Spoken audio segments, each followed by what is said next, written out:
शरीरामध्ये पित्त वाढणे म्हणजे शरीरातील उष्णता, आम्लता आणि पचनाशी संबंधित द्रव्ये जास्त प्रमाणात तयार होणं. आयुर्वेदात याला पित्त म्हणतात. पित्त वाढल्यावर शरीर अनेक प्रकारची लक्षणं दाखवतं आणि याकडे जर आपण दुर्लक्ष केलं तर नक्कीच आपल्याला त्रास होऊ शकतो. पहिलं म्हणजे सतत आंबट ढेकर येते आणि ॲसिडिटी वाढते. पित्त वाढल्यावर सर्वात पहिलं लक्षण म्हणजे ॲसिडिटी. म्हणजे नेमकं काय होतं तर पोटात जास्त आम्ल तयार होतं, आंबट ढेकर येते, छातीत जळजळ होतं, घशात आंबट पाणी येतं. आणि हे आपण कसं ओळखावं की आपल्याला पित्त झालं आहे किंवा आपल्या शरीरामध्ये पित्त खूप साठलेलं आहे? तर जेवल्यानंतर छातीत जळजळ होते, रिकाम्या पोटी जास्त त्रास होतो, तिखट किंवा तेलकट खाल्ल्यावर वाढणारा त्रास. दुसरं म्हणजे पोटात जळजळ आणि उष्णता. पित्त वाढल्यावर पोटामध्ये जास्त उष्णता तयार होते आणि त्याचं लक्षण म्हणजे पोटात आग लागल्यासारखं वाटतं, पोट दुखतं, उलटीची भावना होते, भूक असली तरी खाण्याची इच्छा होत नाही, डोकेदुखी होते. पित्त वाढल्यावर गरम प्रवृत्तीची डोकेदुखी होते आणि आपलं शरीर लगेच लक्षणं दाखवतं आणि त्याचा आपल्या शरीरावरती नक्कीच वाईट परिणाम झालेलाही आपल्याला नक्कीच दिसून येतो. जसं की पोटात आग लागल्यासारखं होतं, पोट दुखतं, भूक असली तरी खाण्याची इच्छा होत नाही, डोकेदुखी होते, अस्वस्थ होतं.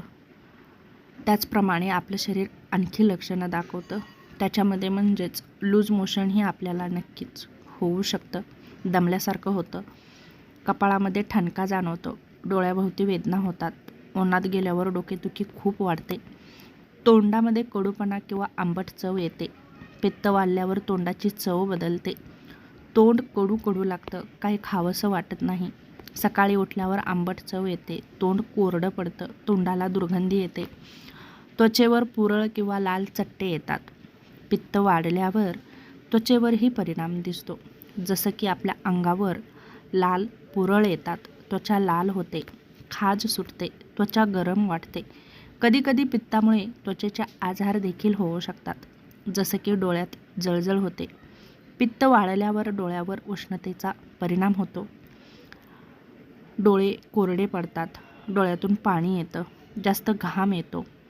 पित्त जर वाढलं तर शरीरामध्ये उष्णता खूप वाढते, त्यामुळे चेहऱ्यावरती पिंपल्स येतात, जास्त घाम येतो, घामाला दुर्गंधी येते, शरीर खूप गरम वाटतं, लघवी खूप पिवळी होते.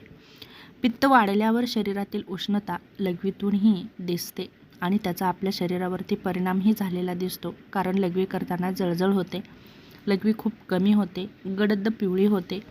त्याचप्रमाणे लघवी करताना उष्णता जाणवते, उलटी होते, मळमळ होते. पित्त वाढल्यावर पोटात आम्ल जास्त तयार होतं, त्याचं लक्षण म्हणजे मळमळ होते, आंबट उलटी होते, जेवल्यानंतर उलटीची भावना होते, चिडचिड होते, राग वाढतो आणि पित्त वाढल्याचा परिणाम आपल्या मनावरतीही होतो.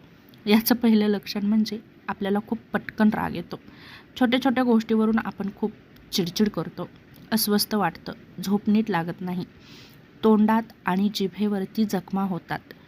पित्त जास्त झाल्यावर तोंडात अल्सर होतो.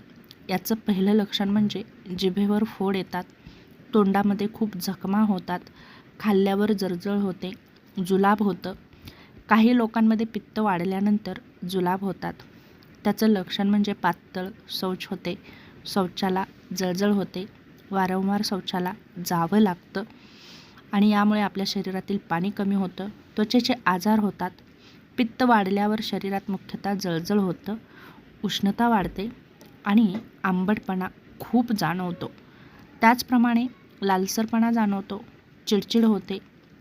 यासारखी लक्षणे नक्कीच आपल्याला पित्त झाल्यानंतर दिसून येतात. तेव्हा विलंब न करता तुम्ही डॉक्टरांकडे जाऊन योग्य तो उपचार घेऊ शकता आणि आपल्या शरीरातील पित्त नक्कीच कमी करून आपल्या शरीराचं होणारं नुकसान थांबवू शकता.